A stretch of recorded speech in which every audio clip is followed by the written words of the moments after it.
আমি তো আসলে নতুন বাস আর রাস্তায় দেখছি না ঢাকা শহরে। সব তো দেখি পুরনো বাসই, এবং সব বাস থেকেই কালো ধোঁয়া বেরোচ্ছে। এখন ক্রমাগত অভিযানের ফলে ধোঁয়ার নির্গমনকারী বাসের সংখ্যা কমছে, কিন্তু এটা আমার এনডিসির জন্য বসে থাকতে হইলো কেন? এটা আমার কপের জন্য বসে থাকতে হলো কেন?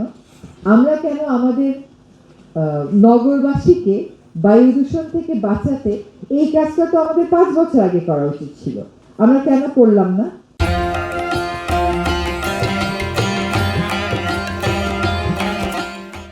এখন সরকারি প্রক্রিয়ায় আপনারা যারা সরকারে কাজ করেন আপনারা জানেন যে নতুন করে ইলেকট্রিক বাস আনার জন্য যেই স্ট্রাকচার সেট আপ করতে হবে, যেই বাজেট অ্যালোকেশন করতে হবে, যে স্টাডি করতে হবে, সেগুলো করতেই সরকারের দৌড়ে চললেও 1 থেকে 1.5 বছর সময় লেগে যায়। তারপরেও মন্ত্রণালয় উদ্যোগ নিয়েছে, সংশ্লিষ্ট মন্ত্রণালয়, খুব এইটা একটা আশার ব্যাপার। তো যখন এই জিনিসটা একটা বড় পরিসরে সরকারের একটা ঐক্যমত হবে, আমি মনে করি যে ওই কাজটা দ্রুততার সাথে আগানোটা সম্ভব হবে।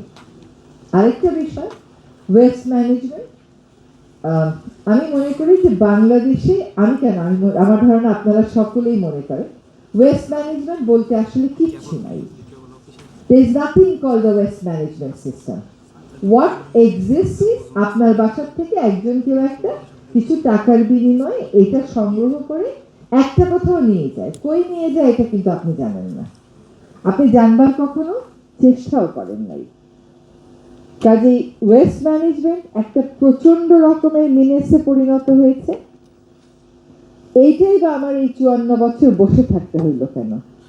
আমরা রাষ্ট্রীয় পর্যায়ে ওয়েস্ট ম্যানেজমেন্টের সাথে দেখেন কৃষি সম্প্রসারণ অধিদপ্তরের একটা বড় ভূমিকা থাকতে পারে, যে পচনশীল যে বর্জ্যগুলো আছে, জৈব যেগুলো আছে, সেগুলো কালেকশন করে যদি একটা ফ্যাসিলিটি ডেভেলপ করে ওইখান থেকে ফার্টিলাইজার করে ডিপার্টমেন্ট অফ এগ্রিকালচার এক্সটেনশন জায়গায় জায়গায় ছড়িয়ে দেয়, এইটা একটা বড় সমাধানের দিকে যাবে। এখন একটা প্রশ্ন উঠবে, এর আগে 2টা এজেন্সি এরকম চেষ্টা করেছিল, তারা ব্যর্থ হয়েছে।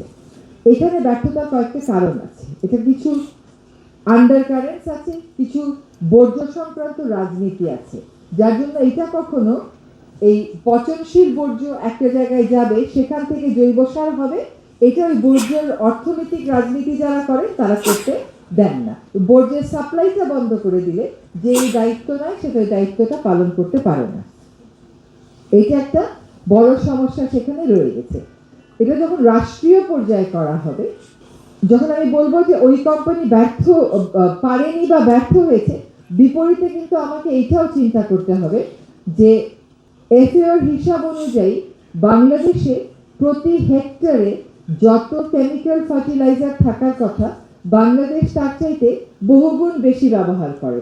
যেখানে 80 টাকার ব্যবহার করার কথা, সেখানে বাংলাদেশ 870 হেক্টর ব্যবহার করে। অ্যাসেসমেন্টের মধ্যে দিয়ে যাচ্ছে। ধরেন সকাল 10টায় যদি একটা রাস্তা পরিষ্কার করা হয়, 11:30টার মধ্যে ওই রাস্তা আমরা কিভাবে ময়লা করে ফেলি। আবার 12টায় যদি পরিষ্কার করা হয়, আবার 2 ঘন্টার মধ্যে আমরা এটা কিভাবে নোংরা করে ফেলি।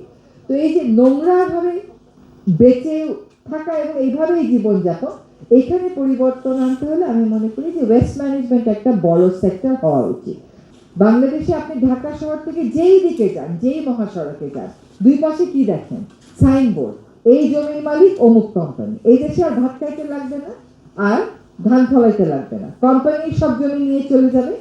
আরেকটা হচ্ছে চতুর্দিকে আবর্জনা। আমরা বলবো পরিষ্কার পরিচ্ছন্নতা ঈমানের অঙ্গ, কিন্তু নিজেদের বর্জ্য কোথায় যায় খেয়াল রাখবো না, এটা হয় না, হতে পারে না। তো আমি মনে করি যে আপনাদের যে এনডিসিটা করেছেন, সেখানে এনডিসি কিছু ভিত্তি আছে, তার সাথে আমাদের জাতীয় জীবনের প্রায়োরিটি হচ্ছে বর্জ্য ব্যবস্থাপনা, এবং সেটারও আপনার এনডিসির সাথে লিঙ্ক আছে। এইটাকে যদি আরেকটু ইলাবোরেট করেন, আমরা কিছু কাজ শুরু করি, এবং বিসিডিপিতে ব্যাংকেবল প্রজেক্টের মধ্যে কিন্তু এই আজকে যে এনডিসির কিছু কাজের কথা বলে, এগুলা কিছু কাজ এই ব্যাংকেবল প্রজেক্টের মধ্যে আমরা হয়তো ইনক্লুড করতে পারবো।